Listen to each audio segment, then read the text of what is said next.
बिस्मिल्लाहिर्रहमानिर्रहीम respectable dear viewers अस्सलाम वालेकुम। आज एक यूनिक टॉपिक के साथ हाजिर है और आज का topic intonation versus stress in phonetics come phonology.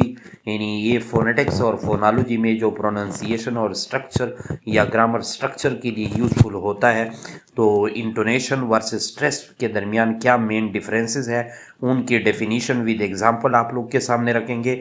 फिर उसकी differences in scope wise, function wise और यूजेज वाइज विद एग्जांपल आप लोग के सामने रखेंगे कि इन दो के दरमियान इंटोनेशन वर्सेस या इंटोनेशन वर्सेस स्ट्रेस के दरमियान क्या डिफरेंस है और क्या क्या चीज़ें हैं। अगरचे intonation and it's type in phonetics and phonology में या इंग्लिश लैंग्वेज में इस पे लेक्चर ऑलरेडी अपलोडेड है, वो भी डिस्क्रिप्शन बॉक्स में मैं उसका लिंक दे दूंगा। तो जिसने भी हमारे चैनल को सब्सक्राइब नहीं किया वो सब्सक्राइब कर ले, जो सब्सक्राइबर है वो बेल आइकन को लाजमी दबाए ताकि हर नई वीडियो की नोटिफिकेशन सबसे पहले आपको मिल सके। तो आप शुरुआत की जाने जाते हैं डेफिनीशन ऑफ इंटोनेशन।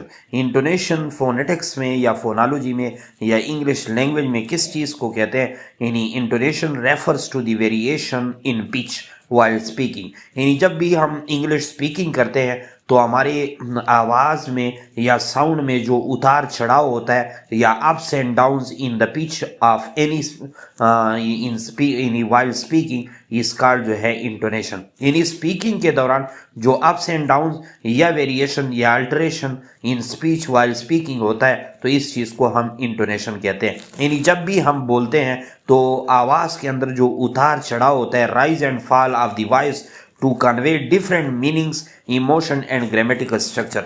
ये उतार चढ़ाव किस लिए होता है? ये इसलिए होता है ताकि आपको मुख्तलिफ मीनिंग्स, मुख्तलिफ इमोशंस और मुख्तलिफ ग्रामेटिकल स्ट्रक्चर से यानी आगे मालूमात फराम कर सके। तो इस इंटोनेशन पे यानी ऑलरेडी लेक्चर अपलोडेड भी है, वो भी आप लोग देख सकते हैं। डिस्क्रिप्शन बॉक्स में मैं उसका लिंक भी दे दूंगा। अब उसके अंदर जो स्ट्रेस और उसके दरमियान मेन डिफरेंस है, यानी इंटोनेशन बेसिकली साउंड की पिच के लिए जो राइज एंड फॉल होती है या जो अप्स एंड डाउन्स रखती है उसको हम इंटोनेशन कहते हैं। इसकी एग्जाम्पल में अगर आप लोग देखें, ये कई मौक़ों पे इस्तेमाल होते हैं। यानी ये क्वेश्चन में भी इस्तेमाल होता है और स्टेटमेंट में भी इस्तेमाल है। स्टेटमेंट बयान को कहते हैं और क्वेश्चन यानी सवालाती जवाबात। यानी अब स्टेटमेंट में ये कैसे इंटोनेशन इस्तेमाल होते हैं? यानी जब आप कोई यानी सीधी सादी गुफ्तगू या कोई बयान दे रहे हो, यानी यू आर कमिंग। अब यू आर कमिंग में आप लोग देख रहे हैं कि कहाँ पे जो है इंटोनेशन यानी कहाँ पे जो है उसके ऊपर राइज एंड फॉल। यानी यू आर कमिंग यानी कमिंग पे जो है ज़्यादा थोड़ा बहुत इंटोनेशन या यहाँ पे आपको जो है महसूस हो रहा है कि यहाँ पे यानी क्या होता है, राइज और फॉल जो है फील किया जा सकता है। इसी तरह क्वेश्चन, जब आप कोई क्वेश्चन कर रहे हो और इसी स्टेटमेंट को आगे दोहरा रहे हो, यू आर कमिंग, तो अब यहाँ पे यानी फ़र्क लाजमी महसूस होता है कि क्वेश्चन की हालत में इंटोनेशन यानी राइज एंड फॉल कैसा होता है और स्टेटमेंट की सूरत यानी बयान की सूरत में या सवाल की सूरत में इंटोनेशन का क्या रोल होता है। यानी in the question the pitch typically rises at the end. यानी क्वेश्चन में यानी वो क्या होता है, कमिंग पे एंड पे जो है वो इख्तिताम होता है, यानी राइजेस होता है और indicating that response is expected कि कोई रेस्पॉन्स जो है आगे से मुतवक्के है। इसी वजह से जो क्वेश्चन वाला पोर्शन होता है या क्वेश्चन में यानी इंटोनेशन का रोल होता है उसमें एंड पे राइज इसी वजह से होता है कि आगे से वाला बंदा जो है रेस्पॉन्स दे सके। इस तरह डेफिनेशन ऑफ स्ट्रेस को अगर आप लोग देखें, स्ट्रेस बेसिकली एम्फेसाइज को कहते हैं, यानी एम्फेसिस को कहते हैं जोर देना या किसी चीज़ को थोड़ा भारी पड़ लेना। यानी stress refers to the emphasis placed on a certain syllable, यानी सिलेबल्स पे या वर्ड्स पे विद इन सेंटेंस, किसी भी फिक्रे के अंदर अल्फाज पे या उसी अल्फाज के अंदर मतलूबा सिलेबल्स पे जो ज़्यादा दबाव दिया जाता है वो दबाव दरअसल स्ट्रेस कहलाता है। तो ये किसी फिक्रे के अंदर भी हो सकता है और ये किसी भी वर्ड के अंदर भी हो सकता है। जबकि इंटोनेशन जो था वो बेसिकली क्या होता है, यानी किसी फिक्रे के अमूमन इख्तिताम पे होता है, यानी अक्सर एंडिंग पे होता है और वो भी राइज एंड फॉल होता है। यानी कभी उसकी फॉलिंग होती है और कभी जो है वो राइज होता है। डिफरेंट टाइप्स है 4, वो ऑलरेडी आप लोगों ने लेक्चर में देख सकते हैं।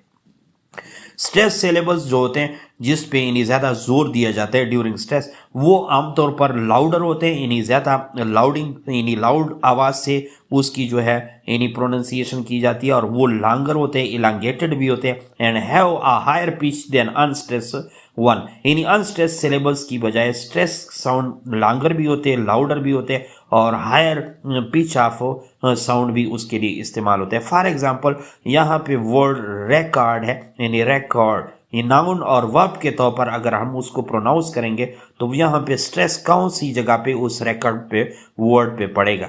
अब रिकॉर्ड एज ए नाउन अगर आप लोग करेंगे, I need a new record. अब देखिए यहाँ पे कि फुल वर्ड को एज अ नाउन हम डील कर रहे हैं, तो वहां पे हमें स्ट्रेस जो है रिकॉर्ड पे, कंप्लीटली वर्ड पे। लेकिन अगर वर्ब के तौर पर हम इसको यूज करें, I need to record this, record, यानी री और कॉर्ड के दरमियान ज्यादा जो है यहाँ पे स्ट्रेस दिया गया है। The stress on different syllables changes the meaning of the word, तो उस वर्ड की फिर मीनिंग जो है उस सिलेबल के स्ट्रेस की वजह से जो है वो चेंज हो जाती है।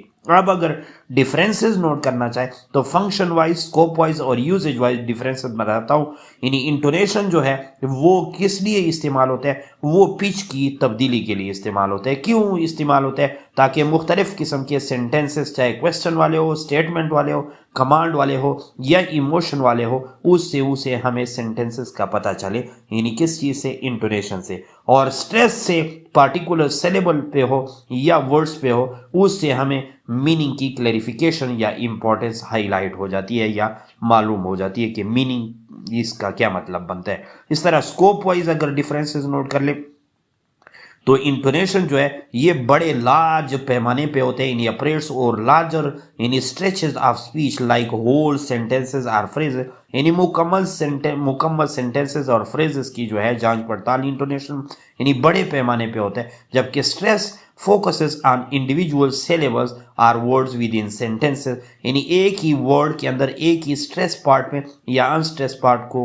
या सिलेबल्स पे या किसी भी सेंटेंस के अल्फाज पे होते हैं, मुख्तसर पैमाने पे स्ट्रेस होता है। यूजेज के लिहाज से देखा जाए इंटोनेशन में, यानी यूजेज इसलिए होता है to signal grammatical structure, attitudes and emotion, ताकि ग्रामेटिकल स्ट्रक्चर पता लग सके, एटीट्यूड और इमोशन का पता लगे। जबकि स्ट्रेस के अंदर वो डिस्टिंग्विश करता है, यानी वर्ड की मीनिंग में या मुख्तलिफ सेंटेंस के पार्ट में। नीचे जो है अंडरस्टैंडिंग कंक्लूजन है, अंडरस्टैंडिंग दिस एलिमेंट्स, इनका क्या फायदा होगा, helps in better comprehension and more effective communication as both play crucial role in how spoken language is understood and interpreted, यानी स्पीकिंग में, ग्रामेटिकल स्ट्रक्चर में और इसमें और भी बहुत सारे रोल में जो है उसकी काफ़ी बड़ा रोल होता है। नीचे जो है professor Saeed Ishfaq Ahmad Shah have write English learning पर आप लोग हमारे चैनल को सब्सक्राइब भी कर सकते हैं।